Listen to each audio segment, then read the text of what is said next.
Hello everyone, my name is Jen and welcome to the Book Refuge.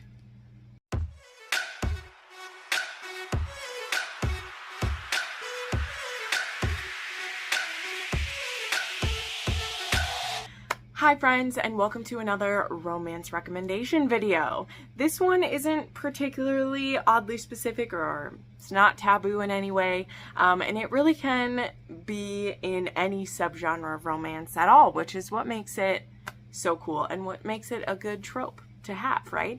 As you can tell by the title, this is going to be romances that have an element of found family somehow.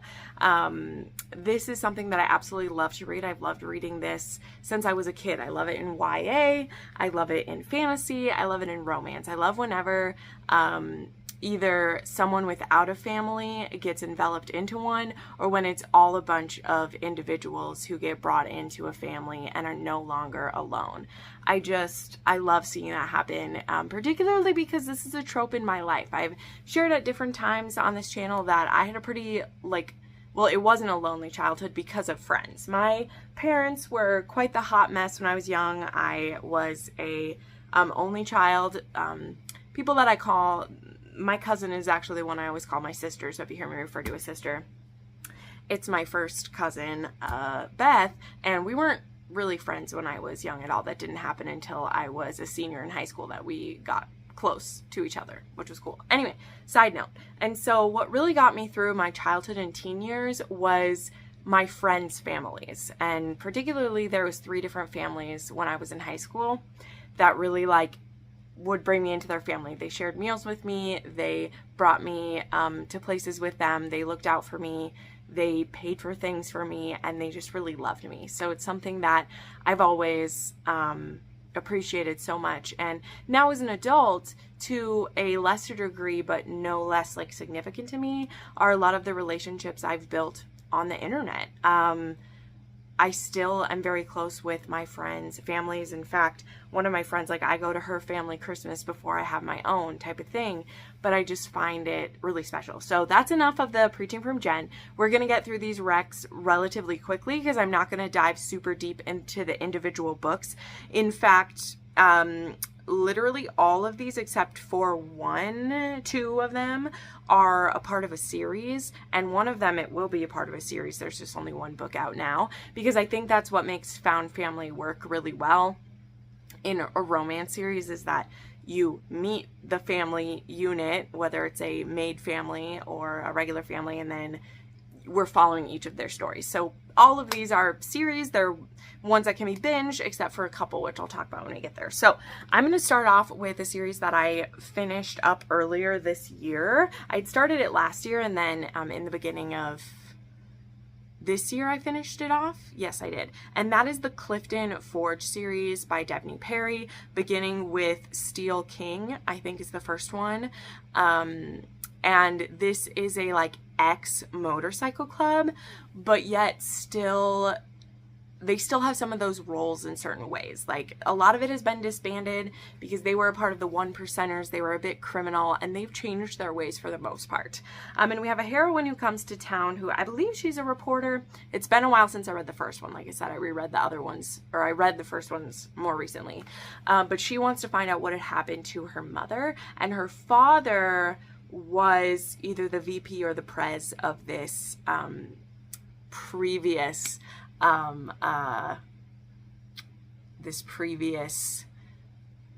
motorcycle club. Jeez, I'm forgetting the names of stuff right now. The heat is getting to my head. I'm so sorry. So yeah, and it kind of kicks off with that. These all have a little bit of an element of suspense to them, as quite a lot of contemporaries these days do. But I really enjoyed this series all the way through, getting to see these members, and they still stick as close as family together, even though they may have cleaned up their act most of the way. And they are going up against a motorcycle club that hasn't changed their ways, and so they run into issues with that along the way as well. All right, next up, I have a Elsie Silver for you, specifically though, Powerless, because this is a series about the Eaton family. They each have a book in this, but Jasper is actually someone who is brought into this family. So for me, this book particularly feels like a found family. And in a way, for Sloane, she is a part of the extended Eaton family. I believe she's a cousin to the Eaton family. But she still doesn't really like feel like she fits in with her parents, and so she always wanted to be around the Eatons instead. And when she was a teenager is when Jasper kind of joined the family. He basically just became another son to the Eatons. He's treated like one. He's called a brother by the brothers, and they've really welcomed him in. And so this one, of course, this is a friends to lovers story, and it begins with a runaway bride. Sloane is about to do a marriage that her father has kind of pushed her into, and she discovers that her future husband is cheating on her the day of the wedding. And so she ends up running with Jasper. They make a run for it, and then they end up going on a bit of a road trip together. He's also a hockey player, and yeah, it goes from there. So this one specifically I feel like is a found family that I really enjoy, and you might as well read the other books in the Chestnut series as well, where you are there, the Chestnut Springs series from there. Then I have one of the standalones to recommend, and I'm actually just about to mail this book off to a patron because this book was picked for me by one of my patrons. I have a top tier Patreon level where people can get an annotated book each month. And this one is You and Me by Tal Bohrer. So I had read some Tal Bohrer previously. He writes romance, some suspense, some contemporary, some sports romance. And this one is actually two single dads. One of them, he is a gay man. And the one that we follow, the one whose POV this is in, he's a widowed dad who him and his son just have this huge gulf between them. And his wife had actually died of an overdose, and him and his son had already been kind of drifting apart, and he desperately wants to connect with his son while he still has time. His son has 2 years left of school, 2 years left in his home, and he doesn't want to lose his son. He loves his son so much, but he's let himself be kind of pushed out through different circumstances, and now he is making a last ditch effort to do that. And he ends up meeting Luke. Is it Luke? Sorry, now I'm checking. Landon is the person. He meets Landon, who is the out gay man, and he is part of the booster club, which is usually a lot of women running it, but he actually helps because his son is kind of like the star of this football team. And his Landon son has become friends with, see, I think this character is Luke. I think Luke is the POV character. Sorry. When things are in first POV on the back, you forget the name, but I think it's Luke and Landon is the name of this couple. So Luke gets kind of roped into checking out the boosters and discovers that he would get to spend a lot of time with his son if he tried this. And so the reason I put this in the found family category is that both Luke and his son find family in Landon and his son, and eventually Luke is kind of awakened to that he is attracted to Landon, and they kind of explore Luke's sexuality together. So this book has a lot of pain in the beginning, particularly when we're seeing this gulf that is between Luke and his son, and how he just agonizes over this loss of connection with his boy. He is in agony over it, and seeing him go after it, seeing him not give up, and then also find love along the way, I just thought was so touching. And so, yeah, not only was this a finding of love, but I love the quote. It says, "We were a puzzle made of two pieces," and watching them come together was very beautiful. I highly recommend that book. And I do have 2 other Tal Bohrer on my list to read very soon. I will stop sleeping on that author and dive into some more, absolutely. Then I have a series by J. Wolfe that it isn't fully completed yet, but the first 2 books are out. And this is her The Harder They Fall series. This is a series that takes place 10 years after a new adult series of hers. And the reason I'm bringing that up is that I wasn't paying attention that these two series were connected, because her new adult books are college and high school age, but has one of my favorite books of last year was in that series. And so of course I was going to read more books by this author. And she had said at one point, and I totally forgot, that she was going to do this spin-off series so that she could tell Saoirse's story, which her book is in the second one. But the first one is a brother's best friend romance. And our heroine gets out of a relationship that's unhealthy for her, and she moves to where her brother is. So her brother and his two friends are all billionaires, and she's really tried to make it on her own and not rely on her brother's help. But when he sees she's in distress, he's like, come here, I'll find you a job with either me or one of my friends' companies. And that's how she ends up being a secretary for one of his friends, and we go from there. So there really is found family between these three billionaire boys, and then the people that are like around them, because then the next book, which just came out, which is Sincerely Your Inconvenient Wife, this is Saoirse's story, who, if you didn't know, Saoirse is the younger sister of Lachlan from Sweet Like Poison, which is the new adult series, which was one of my favorite books last year. I love it so much. And yes, Lachlan and Elena and their little sweet babies make an appearance in it. It's amazing. But Saoirse ends up being in a marriage of convenience with her friend's boyfriend's friend. So that's how that one goes around anyway. But I really loved both books in this series. The Harder They Fall is the name, and that really is what it is. These boys, these men, these billionaires are absolutely obsessed with their heroines, and I love that so much. But they have each other's backs, and I love how that plays out. I love whenever I see that. All right, next up, I have a series that I just love so much, and it is the Reynolds Restoration series, which starts with Rev to the Max. And this whole found family really like begins in this one. This isn't a pre-established family at all. It's actually just a single guy who is a mechanic and bike restorer, and he needs an office manager or someone to help him. And so he puts this ad online, and he doesn't know what the fuck he's doing. And he ends up attracting this person named Charlie, who at first is kind of ribbing on him for how shitty his ad is, that it looks like he's looking for a domestic help. And because the person he's talking to whose name is Charlie, he thinks that it's a man, and he's offering like room and board for someone to come and like be his office manager, because he has an apartment like above the garage and everything. And then when he goes to pick up Charlie, he actually has a one-night stand with a woman at a bar, and Charlie's supposed to be getting in on a bus the next day. And then when he goes to pick up Charlie, he realizes that the woman who like snuck out of his room after the one-night stand is Charlie. And I actually love scenarios like this. So now he is really pissed because he was super attracted to this woman who he thought was supposed to be a man. And he's super attracted to her, and he's like, I'm fucked. I'm absolutely fucked, because now I'm going to want to sleep with this woman instead of like work with her. But Charlie just completely upturns Max's life in a wonderful way. I highly recommend the audiobooks for this series, by the way. When I went to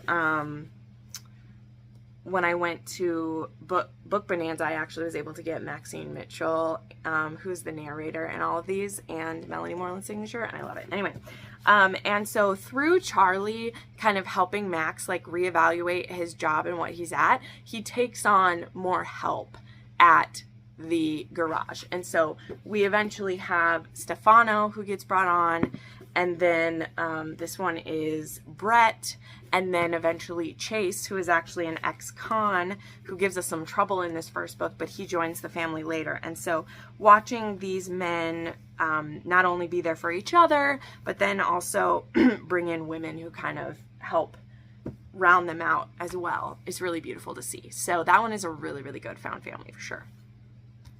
Then we have the Monster series by Lily Mayne, and for this one I'm actually showing Seraph, which is book 6 in the series, because I really feel like the found family is very established by the time we get to this one. The first book, Soul Eater, which you should start at the beginning with the series, absolutely. But when you start at the beginning of the series, it really is just Danny and Wynn, and we haven't really like built our found family yet. The found family really starts building with book 3 and 4 when we start interacting with more people, and these couples all start kind of congregating at this one place. And it's just these guys and their monsters, and it is different kinds of trauma that people have been through. Seraph particularly has so much trauma. He is basically nonverbal, and he has been so ill-treated that they are afraid they will have to literally like put him down like an animal, because he just like can't communicate with them, and he is a danger to himself and others. And we have a very brave, I believe this is Lilac in this story, right? I think this is Lilac. No. Seraph and... God, why can't we ever say the names of people on the back of the book? I'm pretty sure this is Lilac. Yes. Okay. Jeez. This is why I hate first POVs on the back. Like, you make it hard for your book reviewers to know shit sometimes. But this is Lilac, and he kind of takes it upon himself to be looking out for Seraph and to be kind of like a, you know, watching what he's up to and everything. And slowly he begins to discover that he can communicate with Seraph, and that Seraph is much more intelligent than we had any idea of. And actually, the reason why he's so feral is that he's been through some serious pain. But eventually, you know, spoiler alert, it's a romance. So we break through, and there's a very beautiful romance. And also, once this connection with like Lilac is happening, through him, like, it opens Seraph world to having friends and having people that he can communicate with and who aren't just like scared of him all the time. So very beautiful story. All right, then we have one of my favorite books of the year here, which is Forever Your Rogue by Erin Langston. And this one so far is just this book, and there's a prequel to the series as well. But there will be more books in this series, and I can't wait. But this one is about a heroine and her 2 kids, and her in-laws are trying to take her children away, and her children's like, they want to get their hands on her children's inheritance, and they also just don't like her. Now, she didn't have a great marriage to her husband to begin with, but now she's really, but she loves her children like so deeply, and they're little kids, like they're like 2 and 4 or something like that, like they're babies, and she's desperate to keep a hold of her kids. And she thinks the best way to do that will be if she, you know, is seen to have a stable male in her life. And so she semi-blackmails Nate Travers to being her like fake fiance. She isn't planning for it to go all the way, although like she kind of should have, because she's like, they're just going to stick around long enough, they'll realize you're not actually serious about getting married. But we won't go into the details of this. We won't pick it apart or anything.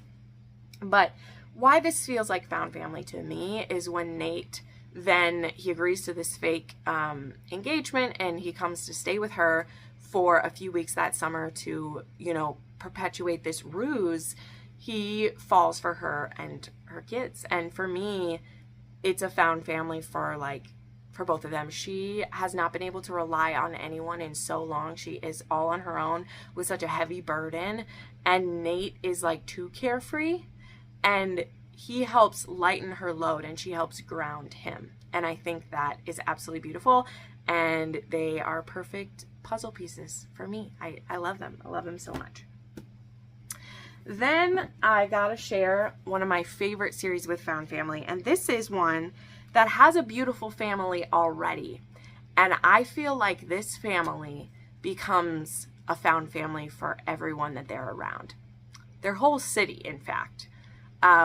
And that, of course, is the Savoy sisters in the Stay a Spell series. So for me, this really hit me when I was reading book 6. When I was reading Grim and Barrett, it really hit me that not only did Juliet write this beautiful family saga, but it's a found family series for the men in their lives. And it starts with Wolf Gone Wild, not only because it's book 1, but because we have a werewolf who, werewolves have been cursed with what they, you know, have going on, not being able to be in control when they lose it. And then we have a werewolf named Mateo, who's been cursed even on top of that. He's been hexed, and he needs help. And werewolves are not treated well they're feared and not treated well, not given a seat at the table by other members of the supernatural community. And it takes Evie Savoy to give him a chance. She gives him a chance by agreeing to try to help break his hex and convincing her sister Jules, who is kind of like the head of like magical law enforcement in the area, and she takes a risk and agrees to let Evie help, and they're going to find a way to help. And it's so sad what's been done to wolves, because not only have they been paying for a curse that their ancestors did years and years ago, but no one has given them a chance to change. And we have Mateo, who has the soul of an artist. He's a very gentle man. And then we have Alpha, his inner wolf, who is a feisty, sassy man, but he still is good. Like, both parts of him are good. And if they weren't cursed to be different, there might be a way that things could be different for all wolves. And so something gets started in this that carries through all the books in the series. And for me, it all starts with the Savoy sisters giving a lone wolf a home, and the way that that opens up them to so much more change down the road. And because now they have a wolf in their family, a werewolf in their family, it makes them look at how they've treated wolves differently, because they're like, if we love Mateo this much, what other wolves are we not giving a chance to? And it's wrong what's happened to them. And so the whole series takes little steps at this as we go along the way. But when I looked at the series as a whole, each one of these men is someone who is solitary and feels lonely, even if they do have family in their lives. You know, you think of both Gareth and Henry, like they have family in their lives, but because they are Grimms, they never feel like they can fully be involved in anything.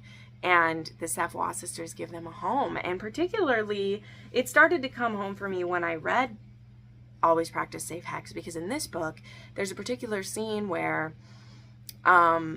Gareth says, "You gave me a home." And yeah, I think that's beautiful. I still have a couple more things to recommend, but I should have ended with that one because it's very, very powerful. Then I want to recommend another historical series, the Wallflower series by Lisa Kleypas. This is one of her series that kind of like started off so much that came from it, but it begins with these 4 women who want to help each other find a husband. And so there are 2 sisters in the group, but there's a total of 4 of them. And they have different shenanigans in each book where they're trying to help each other find love. Sometimes against all odds. Sometimes they literally just get thrown into it. But there's a reason why the Wallflowers are beloved by so many. And it's because these books are freaking good. They're fucking good. Okay? So they're amazing and I love them. And I hope you give them a try someday. Because yeah, they just make me so happy, as well as, of course, again, The Magic, which is like a prequel to the series. It doesn't have as much found family in it as these gals do, for sure. And then I want to end it off with actually a dystopian kind of like sci-fi series, though it does have romance in it. And I'm not completed with this series yet, but the first 2, like, there's definitely found family in these. And that is The Mercenary Librarians by Kit Rocha. This is an author duet. Again, this is a dystopian series.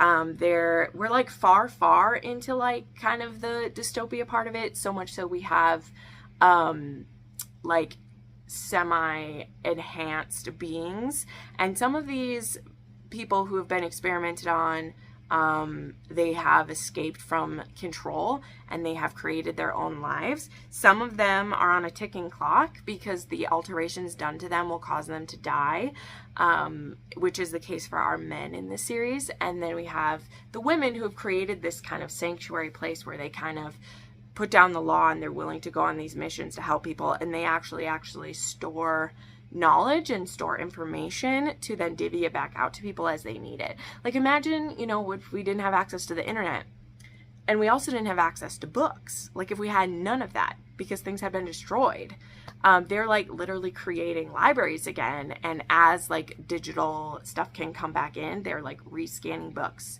so that there can be libraries. So imagine if you just wanted to know how to cook something and you couldn't just look up a recipe.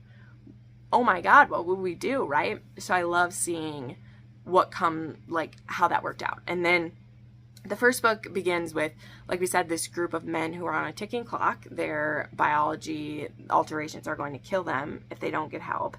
And they enter a bargain with these mercenary librarians to help them complete a task, when really this task is actually, they're supposed to be delivering these women to someone so they can get like the antidote, get the help that they need.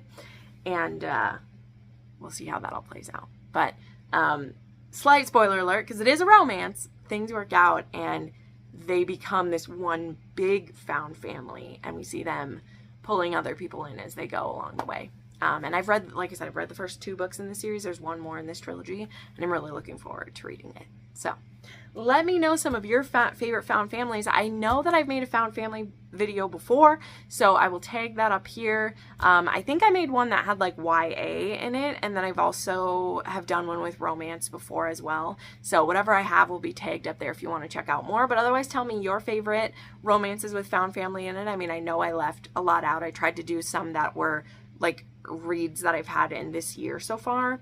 So yeah, let me know, and thank you so much for watching. Make sure you subscribe for more content as it comes, and I'll see you next time. Bye.